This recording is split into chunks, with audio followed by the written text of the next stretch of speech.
orang benar itu lebih penting daripada orang pintar. Perjalanan menuju benar dan pintar, dua jalan yang jalannya tidak searah. Orang yang benar adalah orang yang merasa hidupnya itu bertanggung jawab dengan Allah Subhanahu wa Ta'ala. Tiada hari yang dijalani yang terlepas daripada pengawasan Allah.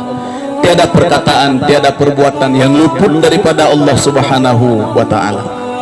Orang yang merasa Allah hadir dalam kesehariannya, orang itu adalah orang yang akan menjalani hidup dengan benar.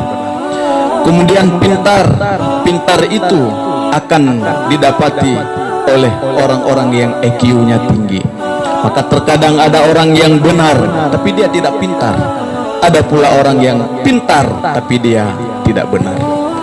Dalam kehidupan masyarakat lebih berharga orang yang benar, tidak pintar, daripada orang yang pintar tapi justru tidak benar.